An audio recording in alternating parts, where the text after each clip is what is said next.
जय श्रीमान नारायण. खालील दिलेले भाष्य हे श्री रामानुजदास श्रीमान गट्टू वेणुगोपाल स्वामी यांनी इंग्रजीत केलेला श्रीमद भगवद्गीतेचा मराठी भावार्थ आहे. अध्याय 8 अक्षर परब्रह्म योग. श्लोक 3.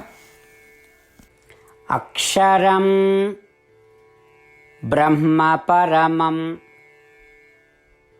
स्वभावः अध्यात्मम् उच्यते. भूतभाव उद्भवकरः विसर्गः कर्मसंज्ञितः. ओम. गीता आचार्य श्रीकृष्ण परमात्मा अर्जुनासह आपल्या सर्वांना अक्षर परब्रह्म योग शिकवत आहेत. परमात्मा म्हणत आहेत, अर्जुना, तू विचारलेस तद्ब्रह्म म्हणजे काय? ब्रह्म म्हणजे आत्म्यांचा संपूर्ण समूह, जो शुद्ध, अद्वितीय आणि प्रकृती किंवा निसर्गापेक्षा वेगळा आहे. अर्जुना, तू विचारलेला दुसरा प्रश्न म्हणजे अध्यात्म म्हणजे काय? अध्यात्म म्हणजे आत्म्याला चिकटलेले सूक्ष्म शरीर. जर सूक्ष्म शरीर या आत्म्याला चिकटून राहून एका शरीरातून दुसऱ्या शरीरात जात असेल तर ते या शरीरातील कर्मांचे ठसे पकडते आणि ते ठसे घेऊन दुसऱ्या शरीरात प्रवेश करते. त्यामुळे आत्म्याला चिकटून राहणारे सूक्ष्म शरीर आणि त्याच्यासोबत असणारे ठसे या सगळ्याला अध्यात्म म्हणतात. अर्जुना, तू विचारलेला तिसरा प्रश्न म्हणजे अखिल कर्म म्हणजे काय? अखिल कर्म म्हणजे प्रजनन क्रिया, ज्यामुळे जन्म होतो. आता तद्ब्रह्म, अध्यात्म, अखिल कर्म या गोष्टी कोणाला कळायला हव्यात? जे माझ्याकडून आत्मदर्शन किंवा आत्मसाक्षात्कार शोधतात, जे माझा आश्रय घेऊन आत्मदर्शन किंवा आत्मसाक्षात्कार शोधतात, त्यांनी या गोष्टी जाणून घ्याव्यात. अर्जुना, जर त्यांना शुद्ध आत्म्याबद्दल माहिती असेल तर त्यांना त्यांचे खरे स्वरूप, त्यांचे नैसर्गिक स्वरूप, त्यांचे शुद्ध स्वरूप प्राप्त करण्याची इच्छा लगेचच जाणवते. म्हणूनच त्यांनी ते तद्ब्रह्म जाणून घेतले पाहिजे. आणि दुसरी गोष्ट म्हणजे अध्यात्म, ज्याचा अर्थ कर्मिक प्रभाव असलेले सूक्ष्म शरीर. सूक्ष्म शरीर आणि त्याच्यासोबत असलेल्या कर्मांच्या ठशांमुळे ते एका शरीरातून दुसऱ्या शरीरात जाऊन पुन्हा त्या शरीरात कर्म करतात आणि त्या शरीरात काही कर्मांचे ठसे जमा करून पुन्हा दुसऱ्या शरीरात प्रवेश करतात. हे त्यांच्या लक्षात आले पाहिजे. हे असेच चालू राहिले तर त्यांना त्यांचे शुद्ध खरे स्वरूप कधीही प्राप्त होत नाही. त्यामुळे सूक्ष्म शरीर आणि कर्मांचे संस्कार आणि हे दोन्ही त्यांचे शुद्ध सत्य स्वरूप प्राप्त होण्यात त्यांना कसे अडथळे आणत आहेत याची त्यांना जाणीव झाली तर त्यांना त्याचा तिरस्कार वाटतो आणि या सूक्ष्म देहातून मुक्त होऊन त्यांचे शुद्ध खरे स्वरूप प्राप्त करण्याची त्यांची इच्छा वाढते. म्हणूनच त्यांनी अध्यात्म जाणून घेतले पाहिजे. मग त्यांना अखिल कर्म कळण्याची काय गरज? अखिल कर्म ही पुनरुत्पादक क्रिया आहे. या समागम कर्माच्या परिणामांमुळे ज्याला अखिल कर्म म्हणतात ते या जन्ममृत्यूच्या फेऱ्यात वारंवार फिरत राहतात. त्यामुळे त्यांना अखिल कर्माचीही माहिती असली पाहिजे, कारण त्यांनाही त्याचा तिरस्कार किंवा नाराजी वाटली पाहिजे.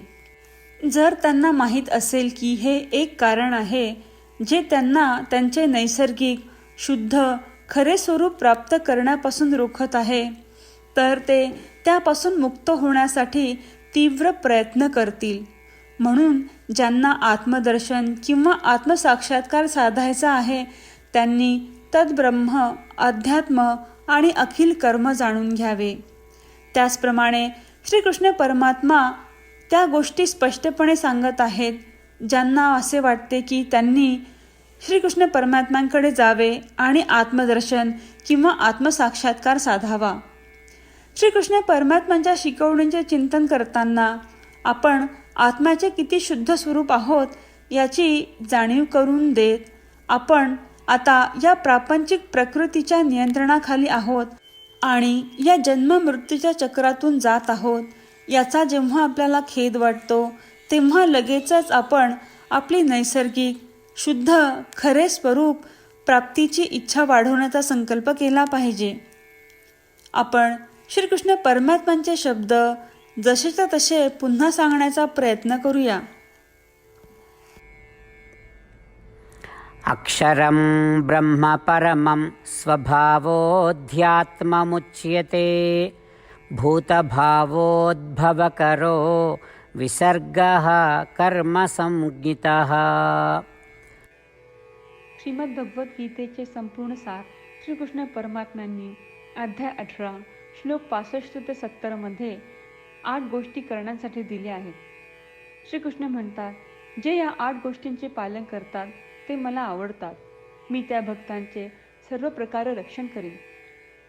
श्रीकृष्ण परमात्म्यांनी सांगितलेली सर्व भगवद्गीता ऐकल्यानंतर अर्जुन म्हणतो, करिष्ये वचनम तव. अर्थात श्रीकृष्णा, तुम्ही सांगताल तसेच मी करीन. म्हणूनच श्रीकृष्णांनी अर्जुनाला सर्व प्रकारचे यश आणि विजय बहाल केले आहेत.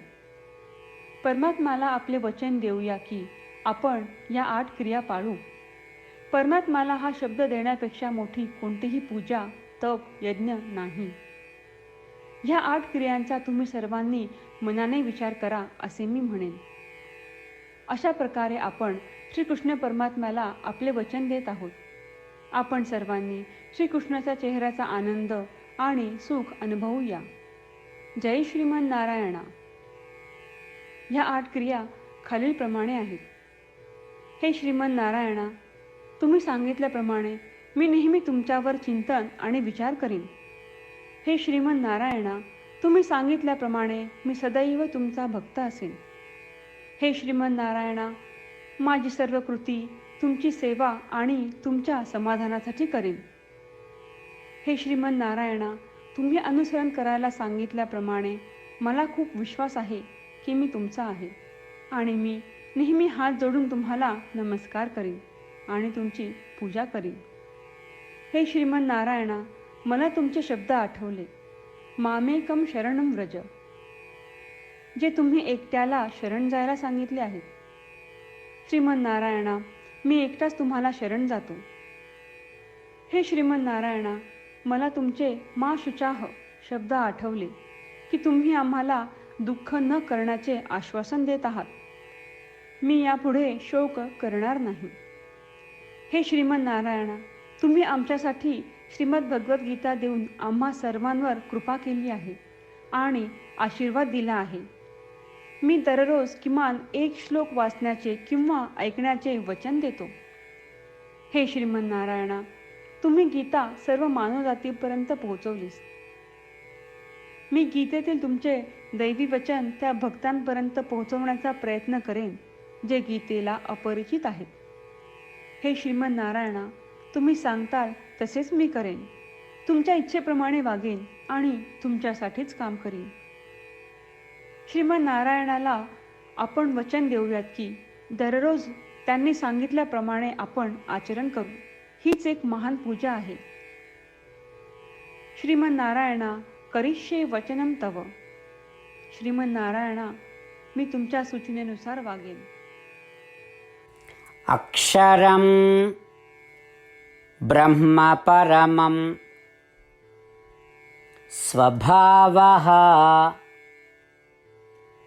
अध्यात्मम् उच्यते भूतभाव उद्भवकरः विसर्गः कर्मसंज्ञितः. ॐ अक्षरं ब्रह्म परमं स्वभावोऽध्यात्ममुच्यते भूतभावोद्भवकरो विसर्गः कर्मसंज्ञितः. जय श्रीमन नारायणा. सर्व भक्तांना विशेष विनंती. आपल्या जीवनातील सर्व गोष्टींमध्ये आपल्याला त्वरित आणि प्रभावी परिणाम हवे असतात. हे साध्य करण्यासाठी दररोज 1 मिनिट घालवू आणि नारायणास्त्रम वाचूया. नारायणास्त्रम मिळवण्यासाठी www.narayanaastram.org या नारायणास्त्रम वेबसाईटवर जा आणि नोंदणीमध्ये आपले नाव आणि ईमेल प्रदान करा. तुम्ही दिलेल्या ईमेलवर तुम्हाला नारायणाश्रमाचे PDF प्राप्त होईल. PDFमध्ये रामायण श्लोक, गीता श्लोक आणि विष्णू नाम आहे. या 3 पैकी 3ला नारायणाश्रम म्हणतात. प्रत्येकाला या श्लोकांचे वेगळे संयोजन प्राप्त होते. जेव्हा प्रत्येकजण 24,000 भक्तांसह दररोज त्यांचे नारायणाश्रम वाचतो किंवा ऐकतो, तेव्हा संपूर्ण रामायण पारायणाची 1 फेरी, श्रीमद भगवद्गीता पारायणाच्या 33 फेऱ्या, 24 श्री विष्णू सहस्त्रनामांचे फेरे पूर्ण होतात. दररोज असे केल्याने आपल्यावर उल्लेखनीय आणि विलक्षण परिणाम दिसून येतात. म्हणूनच तुम्ही आणि तुमच्या कुटुंबातील सदस्यांनी ताबडतोब या वेबसाईटवर जाऊन तुमचे नारायणास्त्र मिळवा. जय श्रीमन नारायणा.